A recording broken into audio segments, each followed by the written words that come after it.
The gym, a place of strength, sweat, and almost death? Yes, it is. But let's start from the beginning. I'm a 22-year-old girl, new to the gym, trying to get the attention of that one incredibly handsome guy who seems to be able to not only lift heavy weights, but also apparently throw steaks on the grill with his firm abs. Week after week, I watched him as if he were a magician. He works on the machines as if he wants to destroy gravity itself. I thought, this is my chance. I'll do it right away. I'm going to talk to him. Yes, I am good. I am stubborn. I am ready. And here is that moment. I could not afford to wait any longer, because my heart was about to jump out of my chest. I walked up to him with a smile, looking like $1 million, ready to tell him the coolest words that have ever existed in the history of mankind. I walked up to him and said, "Your latissimus is great." Yes, I said that.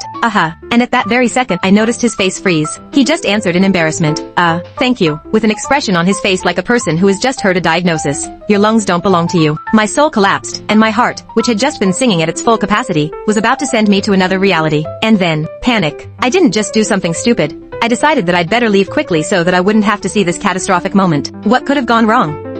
Well, everything went wrong. I didn't just walk away. I didn't know I had the superpower to trip over a leftover dumbbell that accidentally rolled over in my path. I just flew down like a rocket, with a ground orientation. And there I was, lying on the floor. There was no more air. I started to panic. My brain was disconnecting from reality. But there he was, the coach. He appeared like a real superhero, with a light in his eyes and a completely unconscious feeling that I had just stumbled. He didn't wait for an explanation. He rushed into action. And it wasn't just CPR. It was like filming a medical action movie. He started performing CPR on my heart, and I really thought I was going to die. But that's not all. The same guy who was the object of my phrase latissimus dignitas started holding my legs. He was holding my legs. The same guy with whom I just wanted to gossip about his latissimus was now helping me breathe and standing with my legs. I was lying down. Him?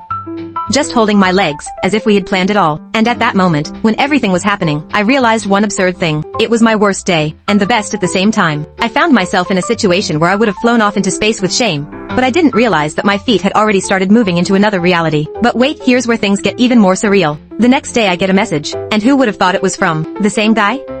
He writes, "Hi, now I definitely have to invite you for coffee. You are so cool that you even organized a whole rescue operation for yourself. Everyone else just shows up, and you put on a show." What? What just happened? I just got into a rescue operation, caught this guy's eye, and now he's asking me out for coffee because I flirted over latissimus dignity? So, just like that, I became the girl who was saved from a heart attack at the gym. And maybe that's what he liked. We're dating, and who knows, next time I accidentally fall off the treadmill, he might pick me up in his arms. But seriously, I will return to this gym. Only next time I will be more careful with the latissimus and dumbbells. Don't rush to flirt with handsome guys at the gym, because you may end up not just being a girl who catches their eye, but a heroine of a rescue operation.